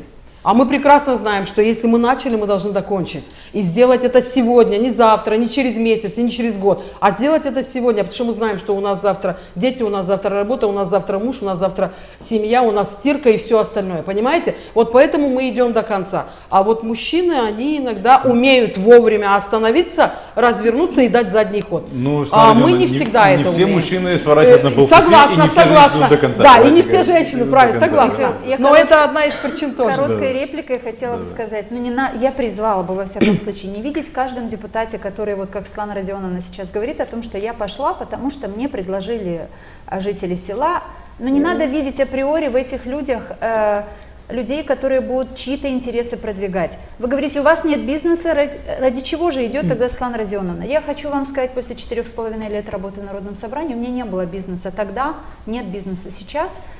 И я вместе с Леной Федоровной Карамиц, с Михаилом Николаевичем Железоуглом, с Александром Григорьевичем Тарнавским, мы объединились в группу единомышленников и продвигали законы, которые отвечали тем социальным требованиям, которые гагаузское общество ждало, и мы их реализовали при поддержке других депутатов. Но ведь не было никаких личных корыстных целей. И у 4 имен, которых я вам сейчас называю, есть и другие депутаты, не только эти 4. Никто не преследовал никаких корыстных целей. Я хочу сказать и о бизнесмене, то есть тут тоже бизнесмен рознь. Есть депутаты, которые работают в бизнесе давно, но это люди, которые в Народном собрании Гагаузии очень много полезных, красивых идей предлагали, но их никто не слышал из тех представителей, которые голосовали. А голосуют чаще всего, потому что отрабатывают. И вот это я увидела за 4,5 года, когда случайно в компании небольшой один депутат говорит, так не только я брал деньги, и они тоже брали. Вот, женщина на это не пойдет. Мне так кажется. Если есть еще выступление, да, Лена, пожалуйста. Да. Здравствуйте. Елена Мина, представляю женскую организацию «Мамы в действии» в Гагаузии. У меня в контексте выборов напрашивается такое, знаете, добро победит зло, но если за зло заплатить, то победит зло. Ну, ладно, давайте все-таки позитивно смотреть в будущее. И то, с чем я сталкиваюсь на протяжении 3 лет деятельности организации, мне кажется, у наших женщин такое, знаете, горе от ума из-за низкой самооценки, потому что потенциал есть, но из-за того, что мы так долго думаем, чтобы принять решение и сделать какой-то первый шаг, уходит время, и мы не делаем этот шаг, к сожалению. Это один момент. Второй момент, что я вижу, мне кажется, что наше общество настолько привыкло соглашаться с низким уровнем качества жизни, что мы просто забываем о своих амбициях. Мы не работаем над этим. И я бы хотела призвать гостей, которые сегодня тоже в гостях в студии у нас, продолжать то, что вы делаете, не останавливаться, потому что все равно это пример, это образец для наших женщин, для женского сообщества. И я уверена, что рано или поздно изменения будут, они есть, просто они очень медленные, к сожалению, тоже. И еще одно решение, которое я вижу, работая с женщинами-матерями и работая с детьми разного возраста, нам все-таки нужно взращивать лидерство в детях, лидерские качества в детях с малого возраста. Тогда молодежь начнет шевелиться. Молодежь не шевелится, потому что у них нет этого внутри, просто нет. С этим никто не занимается. Нужно это делать, продолжать делать, и изменения придут. Спасибо. Правильно, спасибо. Да. Ну, вот здесь 6 женщин, 7 женщин в студии, в зрительном зале. Вот почему каждый из вас не выдвигался в депутаты? Когда-то выдвигались, да, Анна? Вот сейчас, на этих выборах, почему вы не выдвинулись? Вы активные молодые люди, у вас есть своя позиция, вы понимаете, что происходит. Понимаете, мне хочется, чтобы мы, когда мы говорим об этих вещах, вот Михаил, может быть, вспомнит сейчас, 5 лет назад в студии Gagauzy Media, тогда я работала на Gagauzy Media, мы с Михаилом обсуждали, но надо что-то менять. Если вы помните этот разговор, надо идти в народное собрание, помните, да? Вот из 2 я пошла в народное собрание Gagauzy. Вот я 4,5 года... Один свернул на полпути, видите как? Свернул на полпути. Самокритика приветствуется. Вот за 4,5 года я набралась того опыта, я знаю, что такое народное собрание, я знаю, какие есть печальные моменты в жизни этой системы. И самые печальные и на выборах, и во время работы самих депутатов тоже подкуп. И это делают одни лица, для того, чтобы удовлетворить свои потребности в принятии тех или иных законов, решений, для того, чтобы продолжать можно, знаете, как в том стихотворении, вот дом, который построил Джек, а это пшеница, которая в темном чулане хранится, в доме, который построил Джек, и дальше. Я хочу добавить к тому, что было сказано вообще в студии. Вы знаете, вот если вопрос, допустим, задали бы мне, почему я не баллотируюсь, я вам хочу сказать, я не готова присутствовать на таком народном собрании с такими эмоциями, с такими криками, я просто это психологически не выдержу. Поэтому пока наше народное собрание, пока вот эта атмосфера, климат там будет такой, и пока они все будут эмоцировать вот так, и нужно с этим что-то делать. Пока не вырастет этот уровень у наших депутатов, пока они не начнут просто высказывать свое мнение, а не терроризировать там друг друга и орать, я думаю, тогда бы больше молодежи пошло и больше бы адекватных людей там было. А так просто находиться там. У вас есть опыт участия в представительных органах, где склоки, я так уверен, что и в Кангасском совете тоже немало. Я думаю, что не Светлана Родионовна склоки разводит. Ну понятно, как выдерживать? Михаил, я много раз говорила в вашей студии, и Любовь Михайловна, я думаю, что прекрасно это понимает. Окажись Любовь Михайловна сегодня в Народном собрании Gagauzy, она не относилась бы к числу тех, кто разводит скандалы, конфликты и прочее. Но окажись депутатом Народного собрания Gagauzy, ты попадаешь в среду, где 35 депутатов. У каждого своя внутренняя культура. И ты не можешь, Любовь Михайловна, своего коллегу, депутата, попросить. Вы видели все заседания, я очень часто пользовалась тем, что, очень пожалуйста. часто держали за голову, нас бы дало. Вот я поэтому и говорю, что вот есть такая причина, которая останавливает людей. Вот это меня останавливает. Но изменить это тоже могут только те люди, которые туда пойдут. Я пыталась... Да, Ангелина, вы хотели прокомментировать? Да, я хочу немного вернуться к женщинам. Мы так или иначе касались этой идеи, но прямо о ней не говорили. Вот мы говорим о том, что есть стереотипы, низкая самооценка, женщин нужно вовлекать, учить и так далее. А может, мы начнем с детства и не будем девочкам запрещать? Когда говорят «хорошая девочка», чаще всего это будущий хороший учитель, воспитатель, врач, бухгалтер. Но это не хороший президент, это не хороший депутат. Почему мы не продвигаем эту культуру с детства? Это не вопрос кому-то конкретному, это общая идея, возможно, кому-то она откликнется. Почему мы не делаем, хотя бы не мешаем девочкам мечтать о том, что они могут стать хорошим президентом или депутатом, и не вбиваем им вот эти вот стереотипные идеи из детства? Когда в нашем обществе, в образовательной системе и в нашей общественной жизни будет поддерживаться критическое мышление, вот тогда у нас появятся люди, которые не боятся сказать критику, и появятся политики, которые не боятся услышать критику. А то у нас есть политики, которые шелковую дорожку там какую-нибудь красную для себя раскладывают, чтобы их любимых показывали и только с того ракурса, как выгодно, удобно и красивше преподать. Вот это и есть пороки нашего общества, понимаете? Надо развивать критичное мышление у школьников. Приветствовать это надо на высоком уровне, но на высоком уровне политическом смысле, в политических кругах, да, могут это приветствовать те, которые уже в политике есть. А когда ты видишь, что у меня, допустим, не знаю, Светлана Родионовна увидит, а я это уже увидела. Есть коллеги, которые по 15, по 16 и 12 лет, депутаты, но они ни одного законопроекта не написали и ни разу не выступили ни на одном заседании Народного собрания Гагаузии. Есть такое дело. Да. А Любовь Михайловна говорит, что когда видишь, как там кричат, не хочется туда идти. Так я пошла не потому, что вместе со всеми покричать. Я пошла для того, чтобы попробовать созидать. И, простите за нескромность, я удовлетворена работой нескольких депутатов, с которыми вместе мы делали много интересных законопроектов. Я бы хотел вот в завершении, чтобы каждый из вас высказал основные 2-3 идеи, выделил, что можно было бы сделать для того, чтобы сделать политику более привлекательной. Потому что я так понимаю, что основная идея здесь, что политика не привлекательна для женщин, и не только для женщин. Вот сделать ее привлекательной и более доступной, с одной стороны, да, и с другой стороны, более привлекательной для женщин.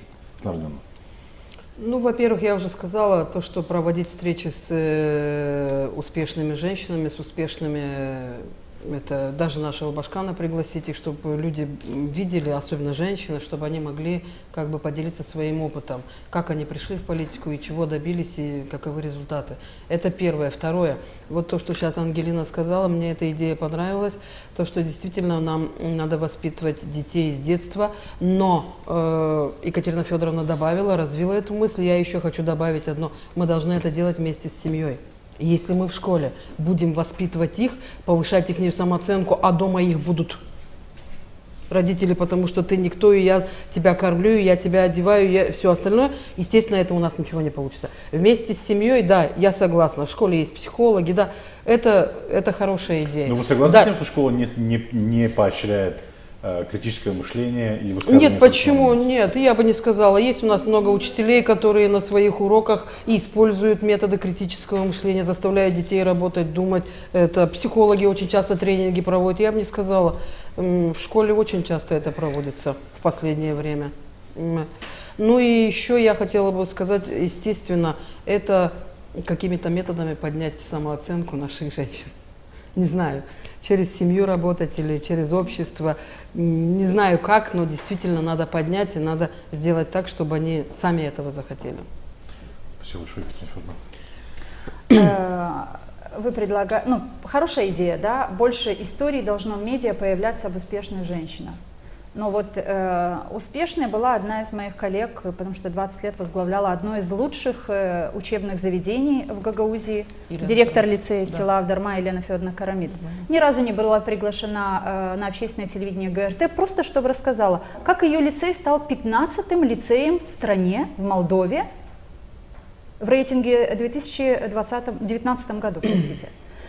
Как? Вот, нет таких успешных историй, потому что успех одной женщины перекрывает успехи всех других женщин нашей автономии. Это ненормально, с этим не надо бороться.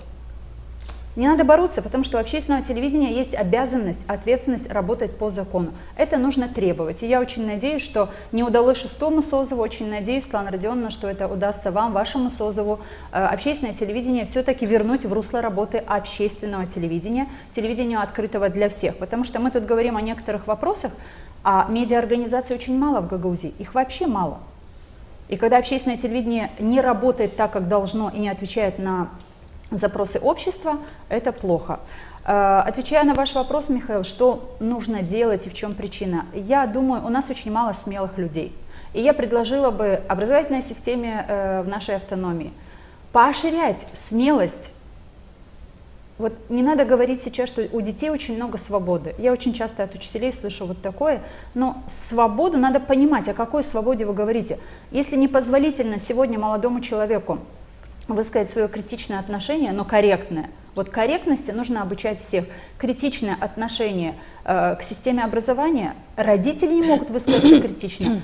У нас кризис, еще раз повторяюсь, смелых людей мало, и очень мало людей, которые могут критично относиться. И выборы, в общем-то, явный показатель того, что люди не могут анализировать, люди не могут сравнивать, и даже возможностей сравнить у людей нет, потому что публичные дебаты, которые устраивала в том числе и ваша организация, зачастую кандидаты не приходят. Очень много было публичных дебатов, где один кандидат участвует. То есть избиратели лишают и этой возможности. А если говорить непосредственно о теме, которую мы сегодня обсуждали, женщины, что мешает женщинам, вы меня простите, может быть, я со многими могу согласиться мыслями, что надо больше мотивировать женщин выбирать путь политики, надо проводить какие-то такие диспуты, круглые столы, собираться в организации, которые будут помогать выработаться тем навыкам, которые нужны для работы в политике. Но перво-наперво нужно просто помочь избирателям понять, когда мы станем жить лучше, когда мы научимся выбирать качественно избираемых лиц. Вот качественные депутаты – это залог качественного народного собрания Гагаузии без скандалов, без интриг, а с диалогом, со спорами, с отстаиванием своей точки зрения и продвижением своих идей. Я очень надеюсь на то, что вообще женщины Гагаузы очень смелые. И помните, 2015 год очень смело опроверг вот это мнение тогда бытующее, что гагаузы патриархальное общество. Не считала так тогда, не считаю сейчас. Гагаузы не патриархальны. Женщина в гагаузской семье имеет уважение, почет.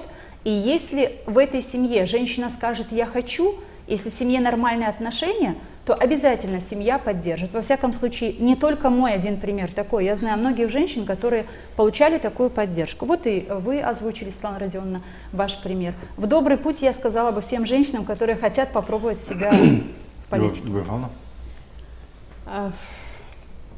Те предложения, которые прозвучали, они, конечно, имеют место быть. Но я хочу сказать, что в нашу систему образовательную я уже давно не верю. И ее нужно коренным образом изменить, потому что образовательная система никогда не вырастет лидера. И я в этом убеждена глубоко. Почему? Потому что в нашей школе, в нашей системе образования есть очень много нельзя. Нельзя одно, нельзя второе, нельзя третье. Нужно просто учить уроки, быть круглыми отличниками, быть на первых местах, там, участвовать в олимпиадах, приносить школе результаты и так далее, и так далее. Никто не думает о роли женщины вообще в будущем. Почему? Потому что каждая школа стремится к своим показателям. Каждая семья занята своими проблемами. Поэтому я считаю, что самым эффективным инструментом это будут вот такие неформальные молодежные лагеря, молодежные какие-то академии, клубы, где люди, действительно молодые люди, могут высказать свое мнение. И потом посмотрите практику других стран. Почему там, когда ребенок растет, ему все можно? У нас в садик ведешь ребенка, ему там ничего нельзя. Сядь, сиди, не делай, не вставай, не разговаривай, не отвечай. Посмотрите, как в других странах в садиках ведут занятия. Там можно встать, там можно пройтись, там можно подойти, посмотреть, потрогать, пощупать. А у нас этого нельзя. Поэтому наши дети, когда растут, они не умеют ни сравнивать, они не умеют давать оценку мнению другому, они не умеют анализировать, и поэтому у них нет критического мышления. Мы удивляемся, почему ребенок не хочет высказать мнение, да у него нету его, он не сформировал его. У него не получается. Он не знает, что это такое. Он не знает, что это такое, поэтому я призываю молодежь к тому, чтобы они все-таки те, которые могут, потому что лидером не сегодня становятся, не завтра, не в каком-то определенном возрасте, а лидеров взращивают с садика. Поэтому в семье с рождения их уже взращивают. Смотрите, советская школа что делала. Выявили лидера и вперед запустили и председателем дружины, и там другие мероприятия и так далее, комсомол и прочее. Я, например... Советский Союз не самый лучший пример. Нет, не самый лучший. Но я к тому, что вот я женщина-лидер, я себя так считаю, я женщина-лидер. Но моя семья крестьянская семья. Мои родители со мной не работали в этом плане. Но меня выявила школа, меня протолкнула школа, и я потом дальше пошла, и я везде участвовала. А вы, как пример, как роль школы, да? Да, я как роль школы. Да. А дело в том, что тогда в школе не говорили нельзя, говорили там выступишь, здесь выступишь. Мы еле успевали, мы на всех мероприятиях выступали. Поэтому надо что-то менять в образовательной системе, какие-то подходы. Еще Да, один момент, я бы если хотел подключить, можно, да, очень экспертов тоже. коротко. Вот пока Любовь Михайловна говорила, еще одна мысль пришла. Мало того, что не поддерживаются, не воспитываются эти лидерские качества, да, мало говорим о навыках, привлекаем к этому школьников и молодежь, так еще люди, которые избираются в качестве лидеров, они к себе в команду берут слабых, чтобы команда казалась сильнее. Ну, это тоже культура и уровень образования, да, можно сказать. Госпожа Лозинская, госпожа Полихович, с вашей точки зрения, что нужно сделать, чтобы Да. женщины, с одной стороны, хотели, с другой стороны, могли участвовать в политике? Дона Лозинская. С моей точки зрения, очень важную роль имеет вот именно женские организации, политические партии. Потому что очень много говорили, что вот и отсутствие самооценки, мотивации женщин. Вот именно женские организации из политические партии могут взять себе эту роль, чтобы мотивировать, чтобы вовлечь побольше женщин, и чтобы вот и пошли на эти разговоры для того, чтобы именно в партии было побольше женщин, именно и на руководящие должности, да, это первый, который из моих мыслей. Второе, это, конечно, говорили много об агрессии именно в народных собраниях, да. Вот именно почему женщина, конечно, один из этих моментов это отсутствие комфорта и даже увеличение этой агрессии именно в этой дискуссии, конечно, это препятствие для того, чтобы побольше женщин было в публичной сфере. Для этого надо работать на законодательство, надо санкционировать эти моменты и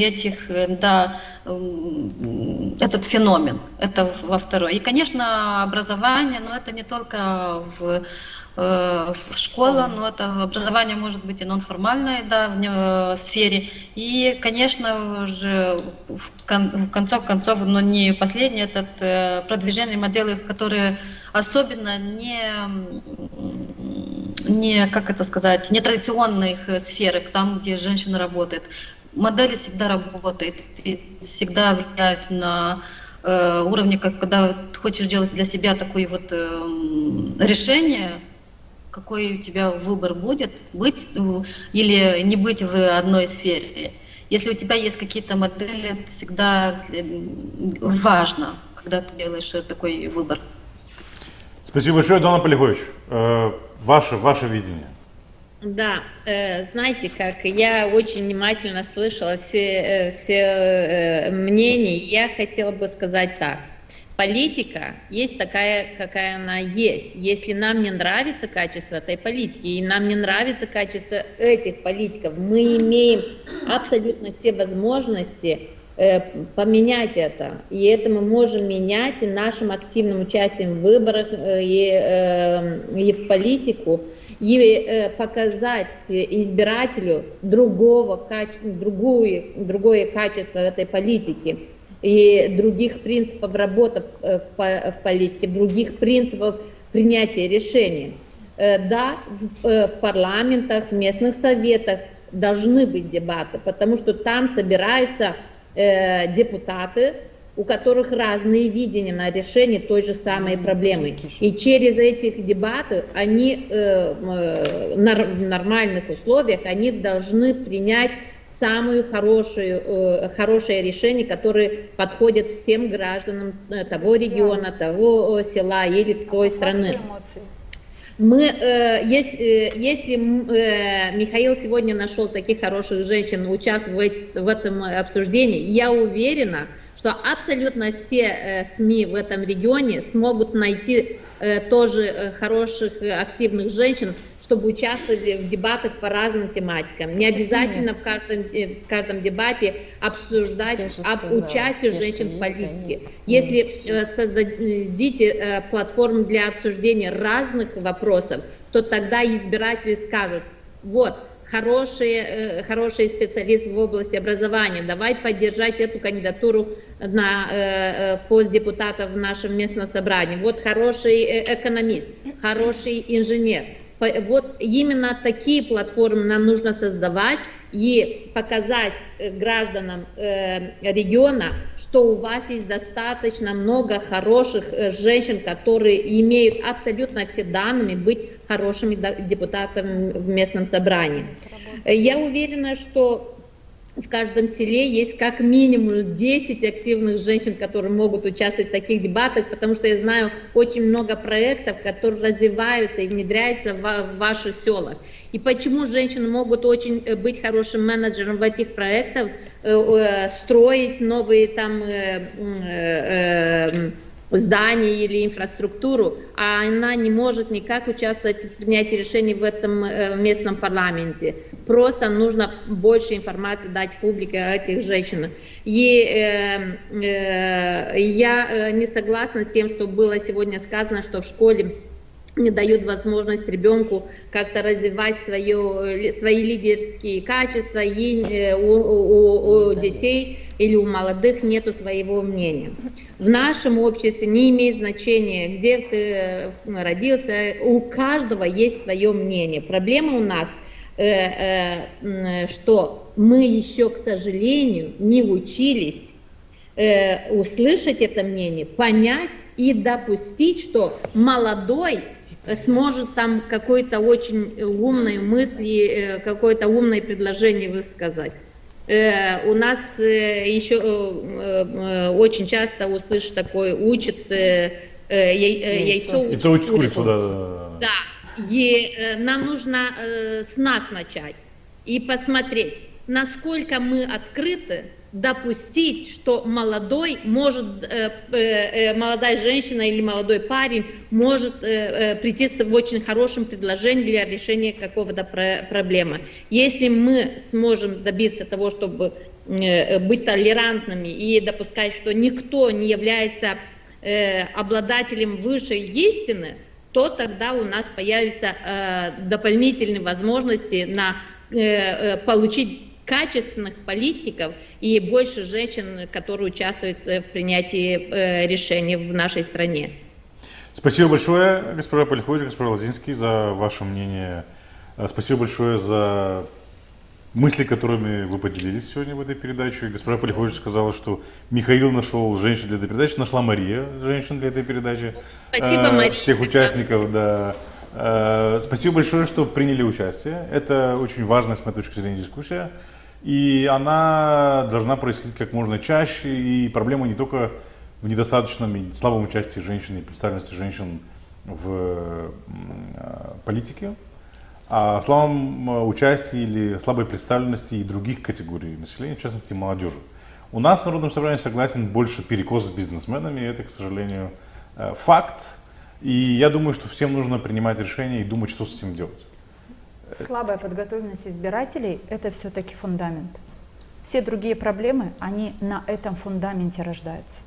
Слабая подготовленность избирателей и слабое представление, что значит качественный состав Народного собрания и как этот качественный состав может мне помочь условия жизни улучшить. Вот если люди этого не понимают, поэтому мы имеем некачественный выбор избирателей. Ну, с другой стороны, этим людям кто должен это объяснить. Да? И в этом Вот роль, это надо наверное, делать. средств массовой информации и организованных политических формирований и неправительственных организаций, которые будут с каждым днем, день ото дня ходить, объяснять людям, работать с людьми, вовлекать людей в различные процессы, в том числе и в различные форумы, летние школы и различные мероприятия.